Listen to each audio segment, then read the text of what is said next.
5 bullets. .4. 5 caliber hollow points. That isn't an accident. That is an execution.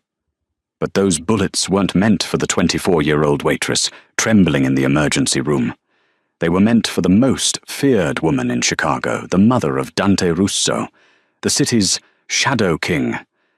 When the smoke cleared on that rainy Tuesday in October, the hierarchy of the underworld didn't just shift, it shattered, because the girl bleeding out on the pavement wasn't family.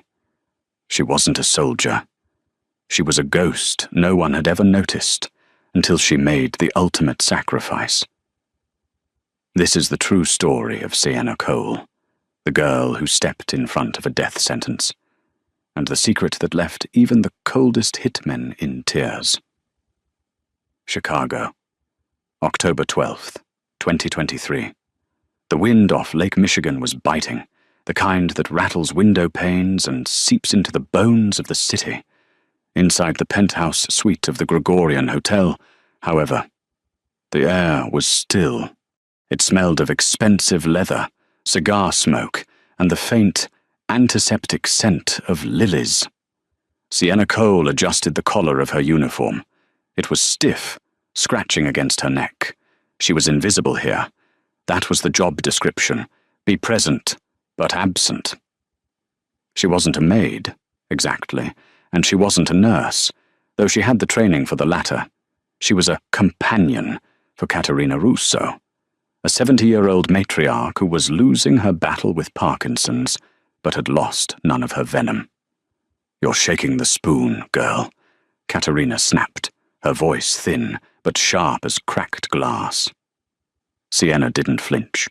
She steadied her hand, bringing the silver spoon of broth to the older woman's lips. "It's the wind, Signora. The building sways a little on the high floors." It was a lie. The building was solid steel and stone.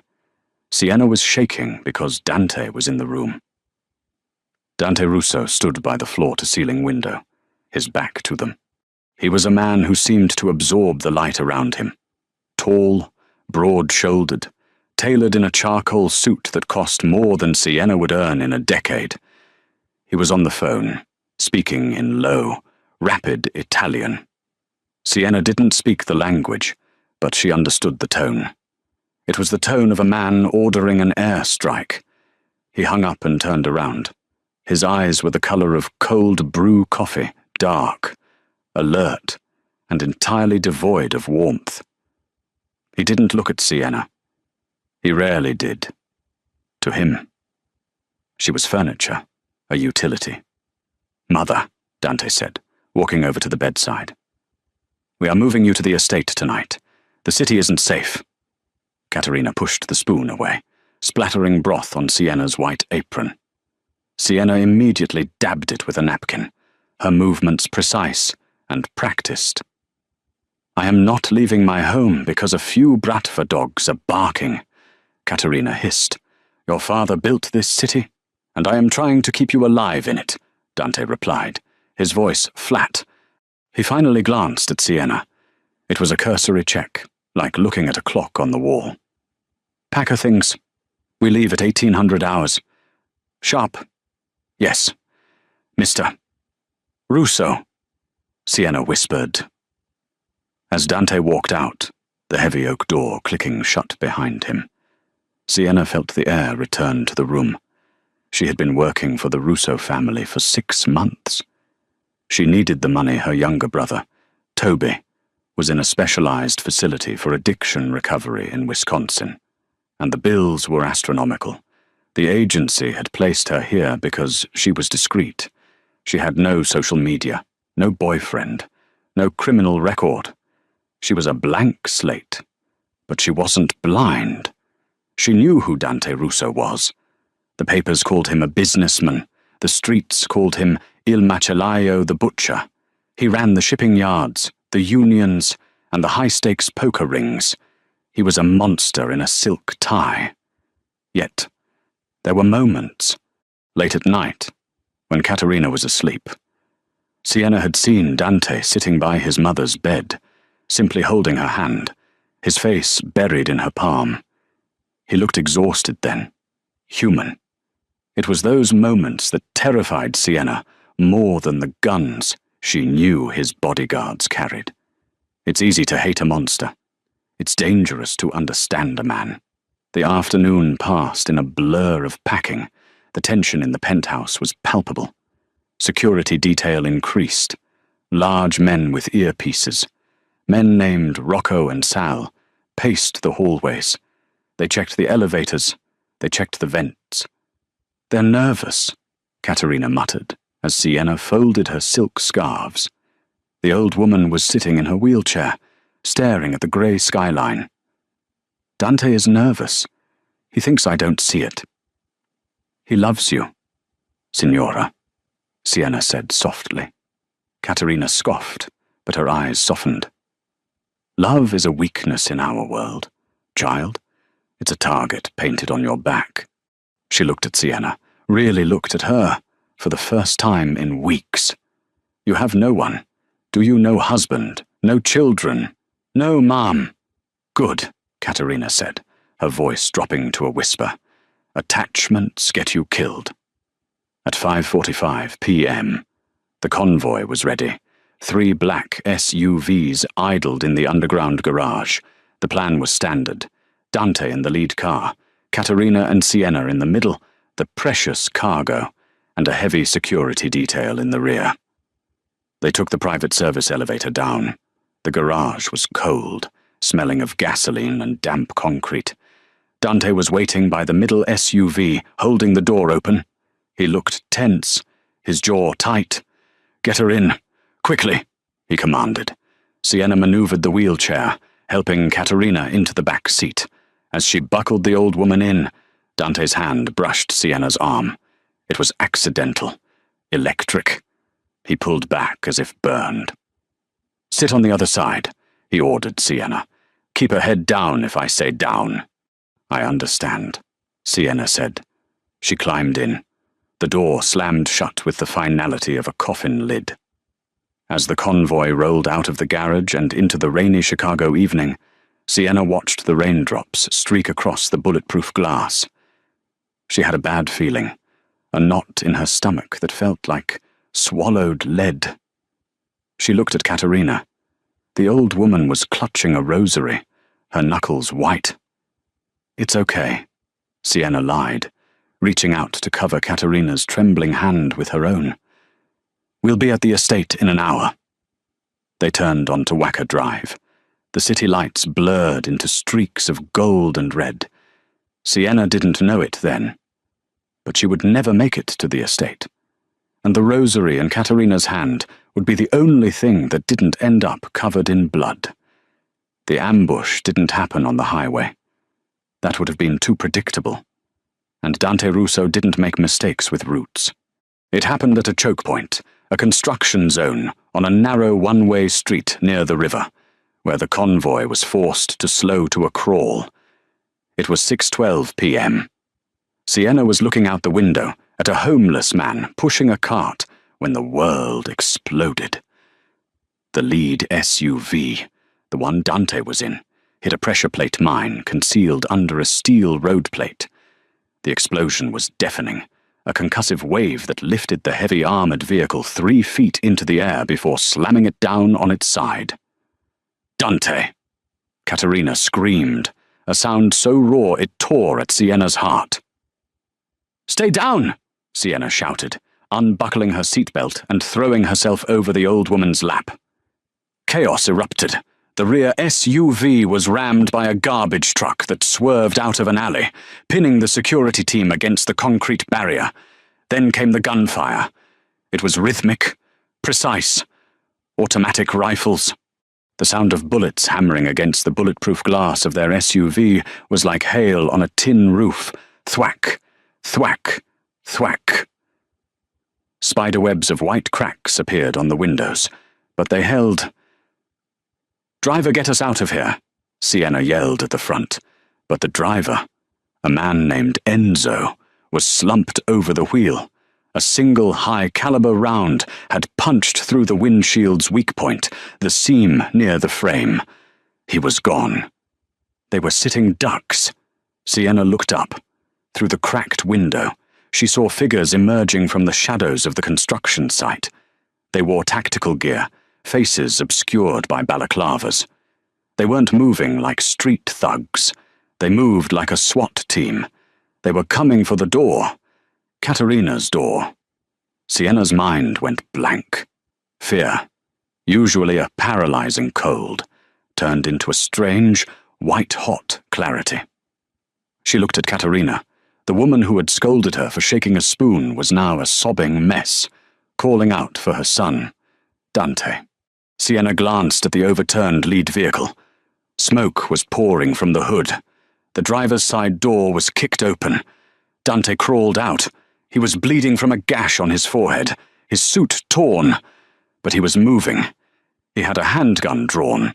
He fired 2 shots, dropping one of the attackers, but he was pinned down by suppressive fire from the scaffolding above. He couldn't get to them.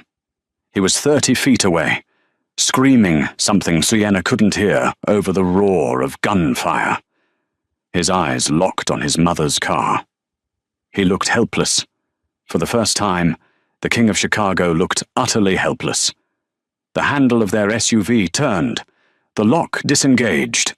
The electronic locks had shorted out from the blast, or they had a master key. The door was ripped open. The cold air rushed in, smelling of cordite and rain. A man stood there. He was huge, blocking out the street lights. He raised a suppressed submachine gun, leveling it directly at Katerina's chest. There was no time to think, no time to calculate. Katerina froze, staring down the barrel. Sienna didn't freeze. In that fraction of a second, Sienna didn't think about her brother in rehab. She didn't think about her empty apartment or her unpaid bills. She saw the gun. She saw the old woman. She saw Dante, 30 feet away, roaring in silent agony as he tried to run toward them through a hail of bullets. Sienna lunged. She threw her body across the back seat, shielding Katerina completely, turning her back to the open door. Pop, pop, pop, pop, pop. It didn't feel like pain at first. It felt like being punched by a heavyweight boxer. 5 distinct impacts. 1 in the right shoulder, 1 in the lower back, near the spine, 2 in the ribs, 1 piercing the left lung. The force of the bullets slammed Sienna against Katerina. The old woman screamed, but Sienna couldn't hear her anymore. Her ears were ringing with a high-pitched whine. She slid down, her body going oddly limp. She hit the floor mat of the SUV. The shooter paused, perhaps surprised that the target was covered, or perhaps out of ammunition. That pause was his last mistake. Dante Russo was there. He didn't run. He collided with the gunman like a freight train. There was a sickening crunch of bone as Dante slammed the assassin against the doorframe. He didn't use his gun. He used a combat knife, driving it into the man's neck with a primal roar of rage. The gunman fell. Silence seemed to rush back into the street, heavy and suffocating. The remaining attackers were fleeing, sirens wailing in the distance. Dante ripped the rear door fully open. "Mama, mama," he shouted, his voice cracking. Katerina was covered in blood, but she was shaking her head, sobbing, pointing down. "Not me. Dante, not me. It's the girl, it's Sienna." Dante looked down. Sienna was curled on the floorboards, her white uniform now a deep, glistening crimson. Her breath was coming in wet, bubbling gasps. Pink froth was forming on her lips. Dante froze. The man who had cut throats without blinking, the man who had ordered hits over dinner, felt his stomach drop out of his body. He fell to his knees on the wet asphalt, reaching inside. "Sienna," he said. His voice was trembling. He grabbed her, pulling her upper body out of the car, cradling her against his chest. Her blood immediately soaked into his ruined shirt. It was warm. Too warm. "Look at me," he commanded, but the authority was gone. It was a plea. "Look at me, Sienna." Her eyes fluttered open. They were hazy, unfocused. She looked up at the rain falling from the dark sky. Then her eyes found his face. She tried to speak, but only a gurgle of blood came out. She lifted a hand, her fingers trembling violently, and brushed the spot on his forehead where he was bleeding. "You're okay," she whispered. The words were barely audible. "She's okay. She's fine. You saved her. You saved her. Sienna." Dante pressed his hand over the wound in her chest, trying to stem the flow. The blood pushed through his fingers, relentless and hot. "Stay with me. Do you hear me? That is an order. Stay with me." Sienna smiled. It was a faint ghost of a smile. "No more shaking spoon," she breathed. And then, her eyes rolled back. Her hand dropped from his face, hitting the wet pavement with a splash. "No!" Dante roared. He scooped her up in his arms, standing up. He didn't wait for the ambulance. He didn't wait for his backup. "Get the car!" he screamed at the surviving security guard, Rocco, who was stumbling toward them. "Get the other car, now." He held Sienna close, her blood mixing with the rain on his skin. He looked down at her pale, still face. She looked so small, so fragile. "Don't you die on me," he whispered into her hair, a tear leaking from his eye, the first tear Dante Russo had shed in 20 years. "I don't even know you. Don't you dare die before I know you." As the sirens closed in, the Shadow King of Chicago stood in the rain, holding the invisible girl who had just taken 5 bullets for the woman who treated her like furniture. And in that moment, Dante Russo knew that if she died, he would burn the entire world down to find the men responsible. The ride to St. Deison, Jude's a private, off-the-books clinic in the suburbs, was a blur of motion and terror that felt agonizingly slow to Dante. The SUV tore through red lights, Rocco leaning on the horn, the siren they had illegally installed wailing like a banshee.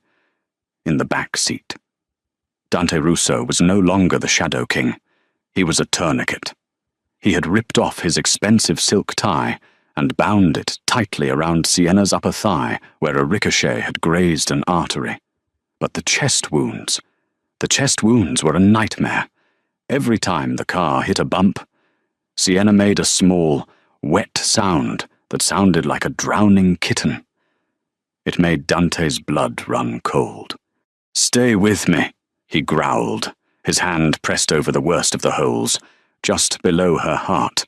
The blood was hot, sticky, and endless. It coated his hands, his cuffs, his soul.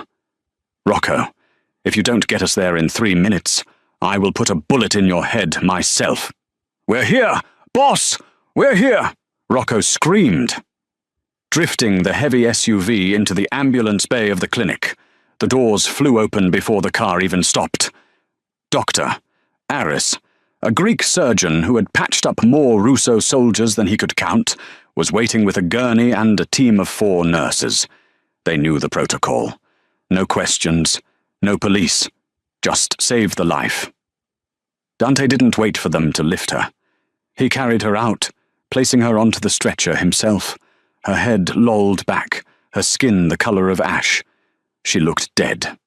She looked so agonizingly dead. Gunshot wounds. 5 count, Dante barked, running alongside the gurney as they rushed her through the double doors. Chest, abdomen, shoulder. Possible spinal involvement. She's losing blood fast. Doctor. Aris shone a pen light into Sienna's eyes. Pupils are sluggish. Get her to trauma 1. Prep the OR. I need 4 units of O negative. Stat. He looked at Dante, stopping him at the swinging doors of the surgical wing. Dante, you stop here. I am coming in, Dante said, his voice a low rumble. He was covered in her blood. He looked like a demon rising from hell. You are not, Aris said firmly, putting a hand on Dante's chest. You are not sterile, and you are in shock. If you come in, You compromise the field. Do you want her to die? Dante froze. The question hung in the air, heavy and absolute. Save her, Dante whispered, gripping the doctor's scrub top. If she dies. Aris, if she dies. Burn this building down with me inside it. Go wash up, Dante. The doors swung shut, cutting off the view of Sienna's pale hand, hanging off the side of the gurney. Dante stood there for a long time, staring at the brushed metal of the doors. The adrenaline began to crash, replaced by a shaking that started in his hands and took over his entire body. He looked down at himself. His charcoal suit was ruined. His white shirt was red. He turned and walked mechanically toward the waiting room. It was a sterile, private lounge designed for high-end clientele. Leather chairs, espresso machine, muted TV. Katerina was there. His mother was sitting in a wheelchair, a blanket draped over her shoulders. A nurse was cleaning a cut on her cheek. But otherwise, she was unharmed. Physically, mentally. The Iron Lady of Chicago was shattered. She was staring at her hands, which were clean now, but she kept rubbing them together as if trying to wash something off. When Dante walked in, she looked up. Her eyes were red-rimmed and terrified. Is she? Katerina's voice broke. Surgery, Dante said. He walked over to the wet bar, poured a glass of whiskey, and downed it in one swallow. It tasted like water. He poured another. Doctor, Aris is working on her. She jumped, Katerina whispered, almost to herself. She didn't hesitate. Dante. The door opened. I saw the gun. I froze. I have seen guns my whole life, and I froze. She looked at her son, tears streaming down her wrinkled face. She is a nobody, a girl from an agency. She makes minimum wage. Why did she do it? Dante stared at the amber liquid in his glass. I don't know. She was shaking the spoon earlier, Katerina sobbed, a sudden, jagged laugh escaping her. I yelled at her because she was shaking the spoon. I told her she was clumsy. She covered her face with her hands. I treated her like a servant, and she died like a soldier. She isn't dead yet, Dante said sharply. He couldn't hear that word. Not yet. He sat down opposite his mother, leaning forward, elbows on his knees, hands clasped. He watched the clock on the wall. 7 p.m., 8 p.m., 9:30 p.m. The silence in the room was suffocating. Rocco came in and out, whispering updates about security, about the lockdown of the city. But Dante waved him away. He didn't care about the city. He cared about the rhythm of the clock. At 11:15 p.m., the double doors opened. Dante was on his feet instantly. Doctor. Aris walked in. He looked exhausted. His surgical cap was in his hand, and there were sweat stains on his scrubs. He walked over to Dante and Katerina. Well, Dante demanded. The single word cracked like a whip. Aris sighed, rubbing his temples. She is alive. Dante let out a breath he felt he had been holding for 5 hours. Katerina crossed herself, murmuring a prayer. But, Aris continued, his face grim, it is bad. Dante, very bad. We had to remove her spleen.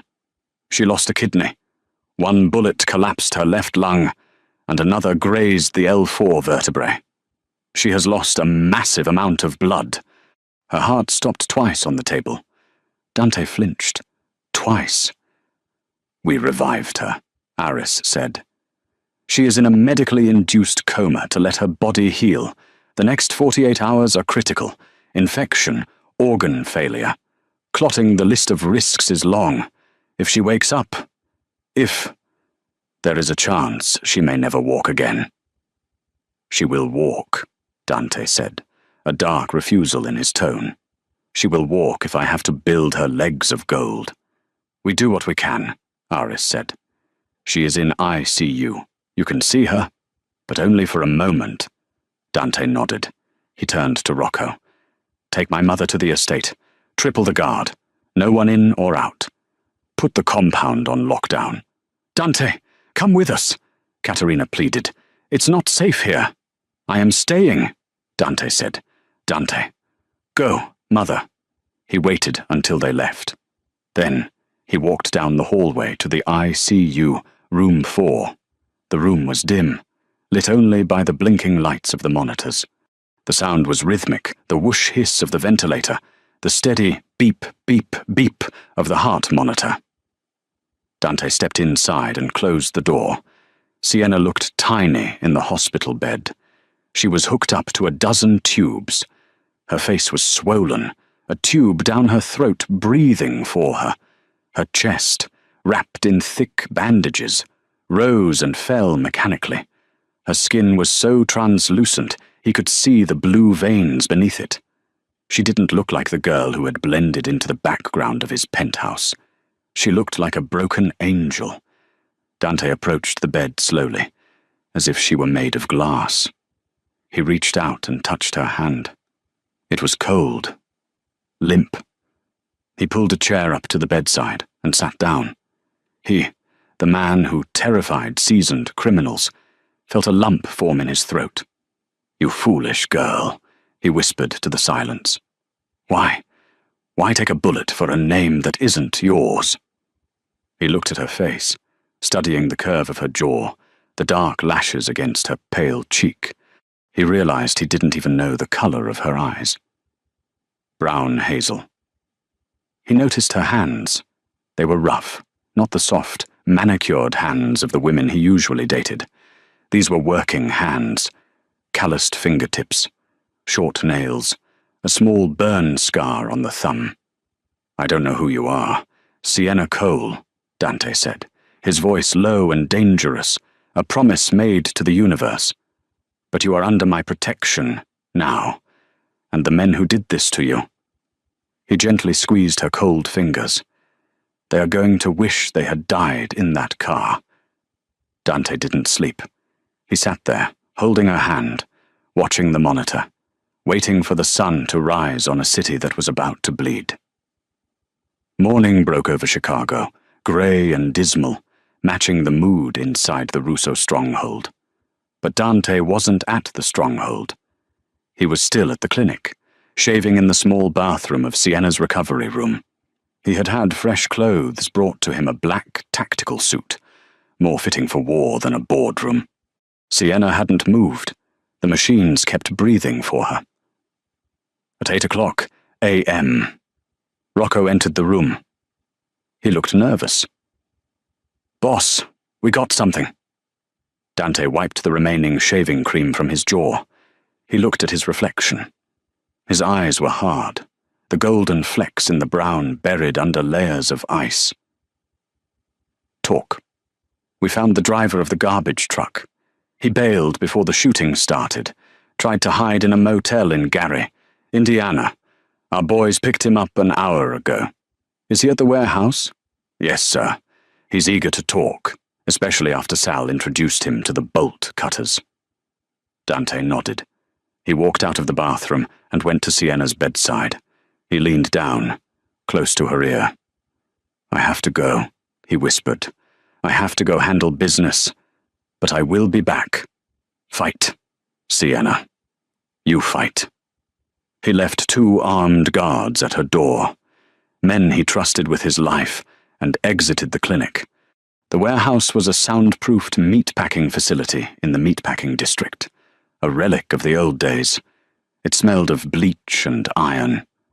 The driver, a low-level thug named Mickey the Rat, was tied to a chair in the center of the room.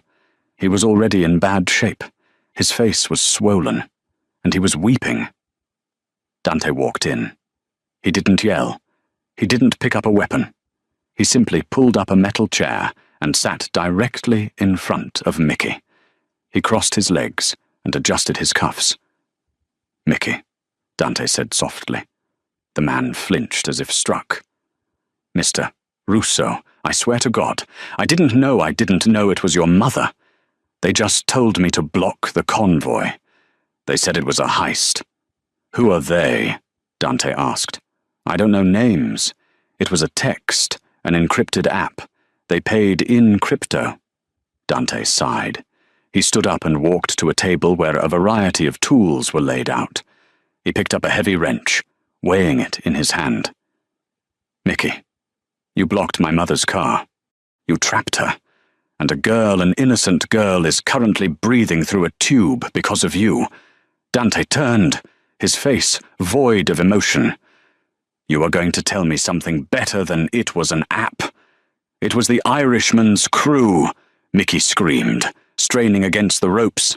I saw the guy who paid the drop. He had a shamrock tattoo on his neck. It was O'Malley's Lieutenant Finnegan. It was Finnegan. Dante paused. The O'Malley Syndicate. The Irish mob had been quiet for years, adhering to the truce Dante's father had brokered. If they broke it, this wasn't a skirmish. It was a declaration of war. Finnegan, Dante repeated. Are you sure? Yes, yes. I swear on my mother's life. Dante looked at Rocco. Dispose of him. Wait, no! I told you! Mickey screamed as Dante turned his back. You told me what you knew, Dante said, walking toward the exit as the screams intensified behind him. But you touched my family. There is no currency that buys forgiveness for that. Dante sat in the back of his armored car, rubbing his temples. The O'Malleys. It made sense, in a twisted way. They wanted the port access Dante controlled, but to hit his mother, that was desperate or personal. Boss, where to the estate? Rocco asked from the front seat. No, Dante said. He pulled a file folder out of his briefcase. It was the personnel file for Sienna Cole. He had ordered it the moment the shooting stopped. Go to 42B Cicero Avenue. Rocco looked in the rearview mirror, confused. Cicero. That's not a good neighborhood. Boss. It's her address, Dante said. He needed to know who she was. He needed to understand the stranger who had saved his world. The building was a crumbling brick tenement on the south side. The hallway smelled of boiled cabbage and stale cigarettes. Graffiti covered the peeling wallpaper. Dante, flanked by 2 guards, walked up the 3 flights of stairs. He picked the lock of apartment 3B himself. The door creaked open. Dante expected a mess. He expected the chaotic life of a young woman in the city. What he found was a monk's cell. The apartment was spotlessly clean, but completely bare. There was a thin mattress on the floor in the corner, neatly made. A small table with 1 chair, a kitchenette with no food on the counters. It was freezing. Dante checked the radiator. It was turned off. In October. He walked into the room, his expensive Italian leather shoes clicking on the worn linoleum. He opened the refrigerator. A half-empty carton of milk, a jar of peanut butter, 3 apples. That was it. Jesus, Rocco muttered from the doorway.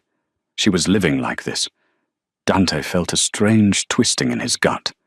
He paid his staff well. Sienna's salary should have been enough for a decent apartment, heat, and food. Where was the money going? He walked over to the small table. There was a neat stack of envelopes. He picked them up. They were bills, but not for her. Oak Creek Recovery Center. Patient Tobias Cole. Monthly invoice $8,500. Status overdue. There was a second letter, typed in red ink. Final notice. Mr. Cole will be discharged on October 15th if the outstanding balance of $12,000 is not paid in full. October 15th. That was 3 days away. Dante put the letter down. His hand was trembling slightly. He looked around the room again. He saw the details now. The patched-up shoes by the door. The library books on the floor because she couldn't afford to buy them. The handwritten budget on a notepad where she had calculated her expenses down to the penny. Bus fare $2.50. Lunch skip. Toby's meds $40. She was starving herself. She was freezing in the dark. She was working 12-hour shifts dealing with his mother's abuse, all to keep her brother in rehab. And then, when the bullets flew, she didn't hide. She didn't think about her brother then. She thought about Katerina. Dante felt a wave of shame so profound it nearly brought him to his knees. He had looked at her every day for 6 months and seen nothing. He had seen a uniform. He hadn't seen the warrior beneath it. He picked up a framed photo on the windowsill. It was the only personal item in the room. It showed a younger Sienna, smiling, her arm around a skinny, pale boy who looked like her. They were laughing. She looked happy, radiant. He touched the glass over her face. "Rocco," Dante said. His voice was thick. "Boss, call the bank. Wire $50,000 to Oak Creek Recovery Center. Tell them Tobias Cole's treatment is paid for the next year, and tell them if they ever send a threatening letter to this family again. I will buy the facility and fire everyone in it." "Done," Rocco said, typing on his phone. "Then call the real estate manager. Have the penthouse at the marina prepped, the one with the view of the lake." "For who?" "Boss." "For her," Dante said, putting the photo into his jacket pocket, right next to his heart. "She is never coming back to this rat hole. She is never going to be cold again. She is never going to be hungry again." He walked to the door, taking one last look at the empty, freezing room that held the secrets of the woman who had saved him. And Rocco. "Yeah, boss. Find out where Finnegan is tonight. I'm not sending a hit squad." Dante stepped out into the hallway, his eyes burning with a cold, terrifying fire. "I'm going to kill him myself." The first thing Sienna Cole felt was not pain, but thirst, a dry, scraping thirst that felt like she had swallowed a handful of desert sand. She tried to swallow, but something hard and plastic was in her throat. Panic, sharp and immediate, flared in her chest. She tried to sit up. Her body didn't move. It screamed. A fire hot, white, and blinding erupted in her torso, radiating from her chest to her hip. The monitor beside her exploded into a frantic, high-pitched alarm. "Easy, easy, Sienna. Do not move." The voice was deep, rough, and strangely familiar. A large, warm hand covered hers, pressing it gently back onto the mattress. Sienna blinked, her eyelids feeling like lead weights. The harsh fluorescent lights of the ICU burned her retinas. Slowly, the blur resolved into a face. Dante Russo. But not the Dante Russo she knew, not the immaculate, cold statue in the charcoal suit. This Dante looked like he had been to war. His jaw was covered in heavy stubble. His eyes were bloodshot, rimmed with dark circles that spoke of days without sleep. He was wearing a wrinkled black t-shirt, and most shocking of all, he was holding her hand with a desperation that terrified her. "Wah!" She tried to speak around the tube. "Water, no. Not yet. The tube has to come out first," Dante said. He looked over his shoulder. "Nurse, she's awake. Get Aris in here now."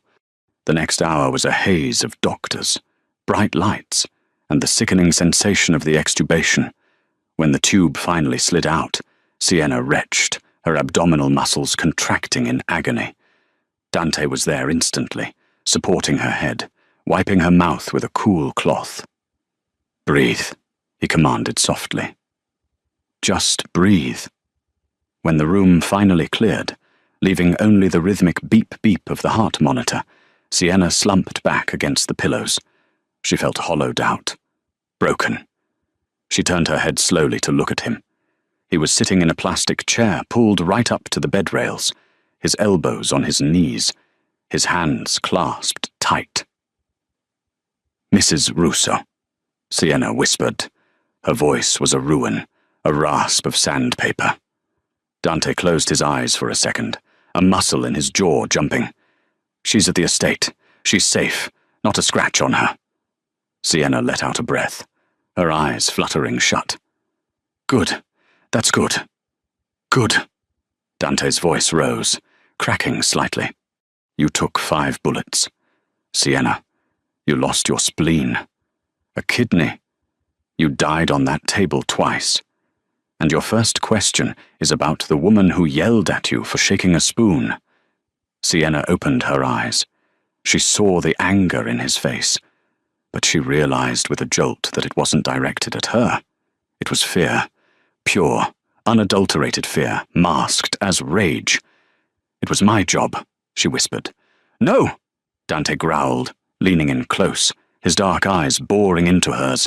Your job was to pour tea and read books. Your job was not to be a human shield. I didn't think, she admitted.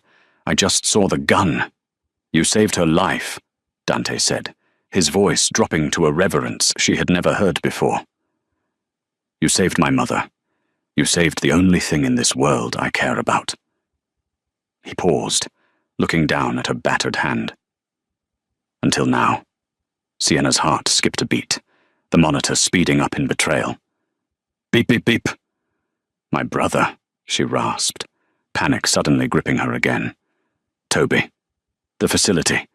If I missed work, the payment. Tuesday was the deadline. They'll kick him out.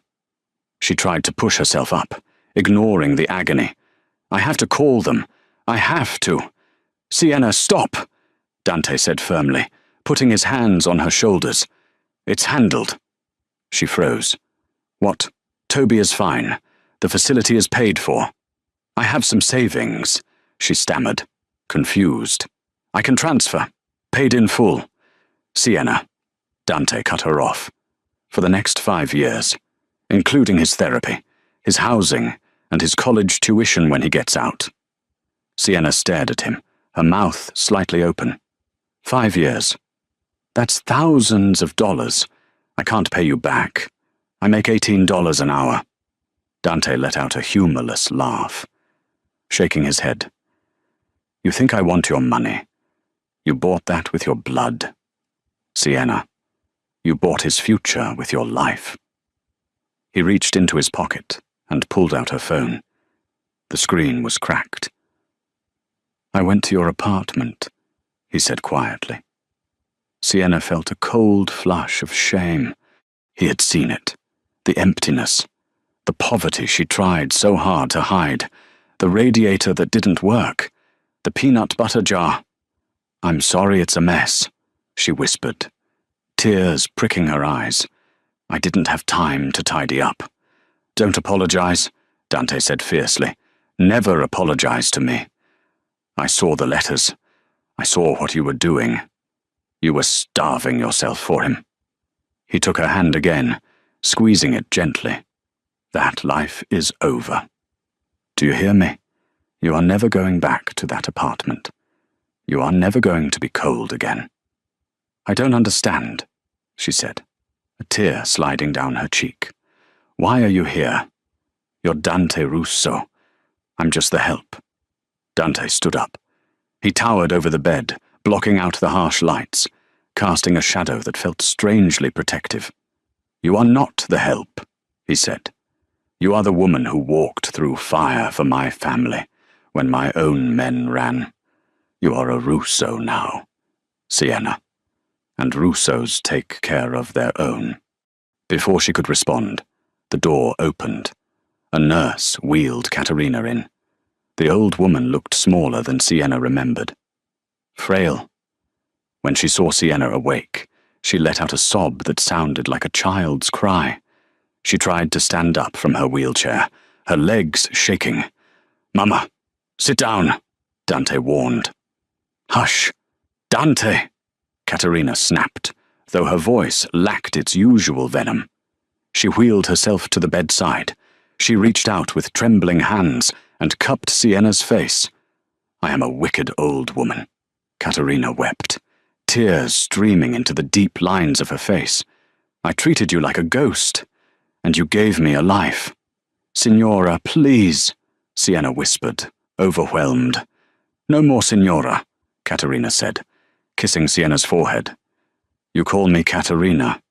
You are my daughter now, And if this idiot son of mine doesn't treat you like a queen, I will shoot him myself." Dante watched them, the two women who had nearly died in the rain. He felt a tightening in his chest that he hadn't felt in years. He had spent his life building walls, amassing power, turning his heart into a vault.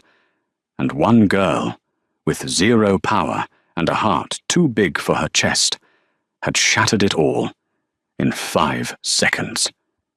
He walked to the window, looking out at the Chicago skyline, somewhere out there. Finnegan was hiding, somewhere out there. The men who put those holes in Sienna were breathing. Dante's expression hardened into a mask of death. "Enjoy your breath," he thought, "because I'm coming to take it." Recovery was not a montage. It was a slow, grueling hell. 2 weeks later, Sienna was discharged from the clinic. She was not taken to her apartment on Cicero Avenue. She was taken to the Russo estate, a sprawling fortress in Lake Forest, surrounded by 12-foot iron gates and patrolled by men with assault rifles. She was given the East Wing suite, a room larger than her entire apartment building. It had floor-to-ceiling windows overlooking the manicured gardens, a fireplace that was always lit, and a bed that felt like sleeping on a cloud. But Sienna couldn't sleep.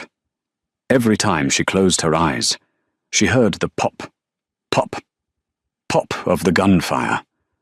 She felt the impact. She smelled the blood. She woke up screaming 3 nights in a row. On the 4th night, the door to her suite opened. Dante was there. He was wearing pajama bottoms and a t-shirt, his feet bare. He held a glass of warm milk and a bottle of pills. "Pain?" he asked, his voice rough with sleep. "Memories," she whispered, pulling the silk sheets up to her chin. She was sweating, shivering. Dante set the glass down and sat on the edge of the bed. He didn't try to hug her. He knew she was fragile. He simply sat there, a solid, immovable presence in the dark. "Tell me," he said. "I see his face," Sienna said, staring at the shadows. "The gunman, he looked bored, like he was taking out the trash." "He is dead," Dante said flatly. "I killed him. He can't hurt you." "His friends can." Dante turned to her. The moonlight caught the sharp angles of his face. "No, they can't, because I am hunting them down, one by one." It was true. While Sienna healed, Chicago was burning. The newspapers called it a gangland reshuffling. The police called it a bloodbath. Dante Russo was systematically dismantling the Irish mob. Warehouses belonging to the O'Malleys mysteriously caught fire. Shipments of drugs were intercepted and dumped into the lake. Lieutenants were found beaten in alleyways with one-way tickets to Ireland, stapled to their jackets. Dante was at war. But every night at 7 p.m., he was at the estate for dinner. He would sit at the long mahogany table, with Caterina on one side and Sienna on the other. Sienna, still weak, would pick at her food. Dante would watch her, his plate untouched until he saw her eat. "Eat the protein," he would say gently. "Doctor, Aris said you need iron. I'm not hungry. Dante, for me," he would plead, and she would eat. The intimacy between them grew in the quiet moments. It wasn't a romance of flowers and dates. It was a romance of survival. One evening, 3 weeks after the shooting, Sienna was trying to walk down the hallway. Her physical therapist had left for the day. She was using a cane, her steps slow and agonizing, her side stitched with pain where the spleen used to be. She stumbled. She didn't hit the floor. Dante caught her. He had been walking behind her, shadowing her steps like a guardian angel. He scooped her up into his arms effortlessly. "I can walk," she protested, breathless, her face inches from his neck. He smelled of sandalwood and expensive scotch. "You're trembling," he noted. He carried her not to her room, but to the library. He sat on the large leather sofa, settling her onto his lap. Dante, this is quiet, he murmured. He began to massage her calf, where the muscle had cramped. His hands were large, strong, but incredibly gentle. Why are you doing this? Sienna asked, her voice small. You have an army of servants. You have nurses. Dante didn't look up from her leg. Because they didn't almost die for me. I'm just a waitress. Dante, a companion. This doesn't make sense. Dante stopped. He looked at her, his eyes dark and intense. You think you're just a waitress, Sienna? The whole city is talking about you. They call you the Iron Angel. My men who kill for a living, they toast your name in the barracks. You are not a waitress. You are the only person in this house with a pure soul. He leaned in, his forehead resting against hers. And I am terrified, he whispered. I am terrified that I am going to ruin you. I am a bad man. Sienna, I do bad things. I know, she whispered, her hand instinctively touching the scar on his cheek. But you're good to me. He kissed her then. It wasn't a hungry, demanding kiss. It was desperate. It was a kiss of gratitude, of apology, of a man drowning who had found a raft. Sienna kissed him back, tasting the scotch and the sorrow on his lips. The moment was shattered by the ring of his phone. Dante pulled back, breathless. He looked at the caller. ID. His face hardened instantly. The lover vanished. The butcher returned. Rocco, speak. He listened for 10 seconds. His eyes went cold. Are you sure? He listened again. Bring the car around. We move in 20 minutes. He hung up and looked at Sienna. The softness was gone, replaced by a terrifying resolve. What is it? She asked, clutching his shirt. Finnegan, Dante said, standing up and adjusting his jacket. We found him. He's trying to leave the country tonight on a private charter out of Midway. Dante, don't, she pleaded. Let the police handle it. The police will give him a lawyer, Dante said, walking to the hidden gun safe behind a painting of the Roman Colosseum. He punched in the code. The door hissed open, revealing an arsenal. He selected a black pistol, checking the chamber with a metallic clack. I am going to give him a grave. He turned to her. Stay in this room. Rocco has the perimeter. Do not open the door for anyone but me. Dante. He walked out. The door clicked shut. The lock engaged. Sienna sat alone in the library, the taste of his kiss still on her lips, listening to the sound of engines roaring to life in the driveway. The war of roses was over. The slaughter was about to begin. The grandfather clock in the library chimed midnight, the sound echoing through the strangely silent Rousseau estate. Sienna paced the hardwood floor, her cane clicking rhythmically. Her side throbbed where the spleen used to be, a phantom pain that flared whenever danger was near. Dante had taken the Alpha team to Midway Airport an hour ago. Intelligence suggested Finnegan, the Irish mob boss, was fleeing the country. The house was left with a skeleton crew, and Sienna had been ordered to lock herself in. Click!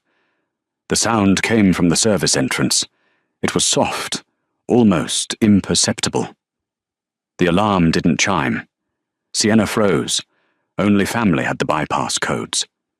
She moved to the heavy oak desk, her heart hammering against her ribs. She remembered the hidden gun safe behind the painting. Dante had left it unlocked in his haste.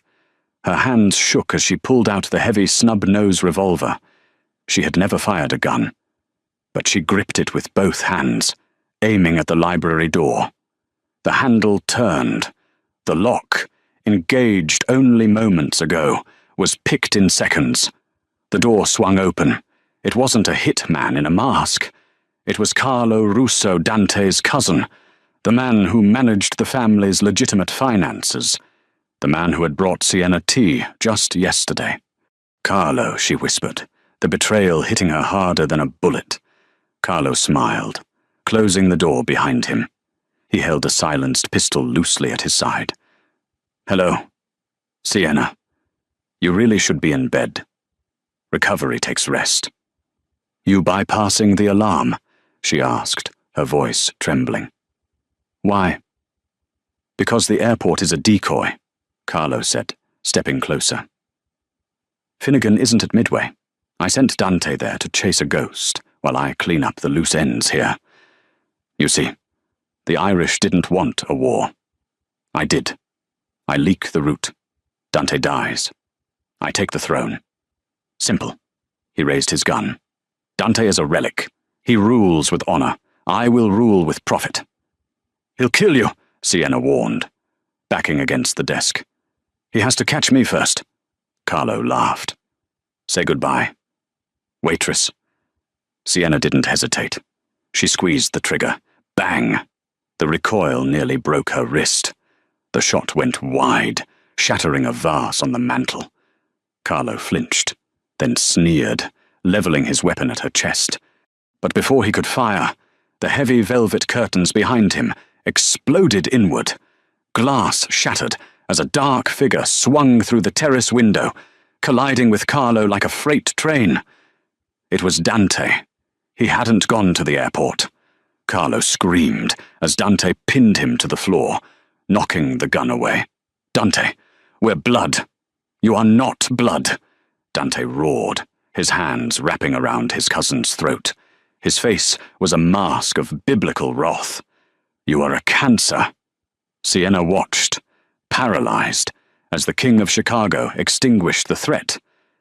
It was over in seconds. The silence that followed was heavier than the violence.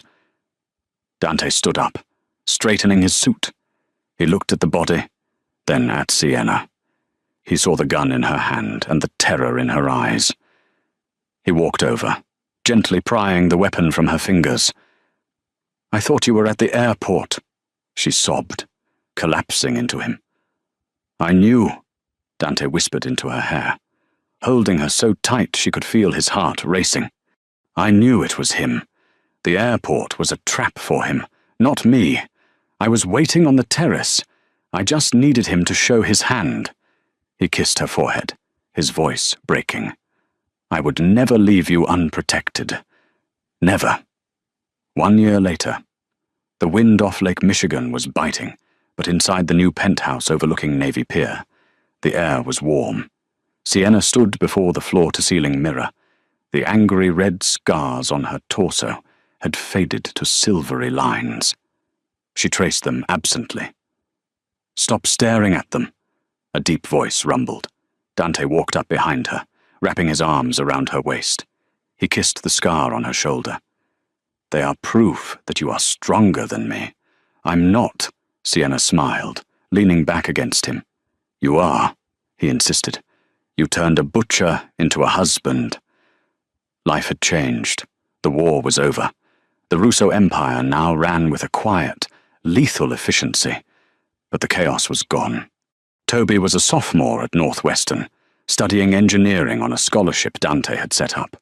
Katerina was living in the guest wing, currently knitting aggressive amounts of baby clothes for a great-grandchild she insisted was inevitable. "Are you ready?" Dante asked. "For what?" He didn't get down on one knee. That wasn't his style. He simply reached into his pocket and pulled out a ring. It was a vintage ruby, dark as blood, surrounded by black diamonds. "Marry me." "Sienna," he said, his eyes vulnerable for the first time in his life. "Not for protection, not for the family. Marry me because I cannot breathe when you are not in the room." Sienna looked at the ring, then at the man who had pulled her from the wreckage of her poverty and given her a kingdom.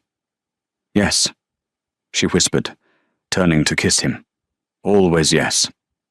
The girl who was invisible had become the queen, and the king who had no heart had found it in the trajectory of a bullet. 5 bullets. That's what it took to shatter the hierarchy of the Chicago underworld. Sienna Cole didn't just save a life that day. She saved a soul. Her story reminds us that true loyalty isn't bought, it's bled for. It proves that even in a world built on darkness, love can still be the most dangerous weapon of all. If this story kept you on the edge of your seat, please hit that like button. It really helps the channel grow. What would you have done in Sienna's shoes? Let me know in the comments below. And don't forget to subscribe and ring the bell so you never miss a twisted tale of romance and danger. Thanks for watching, and I'll see you in the next shadow.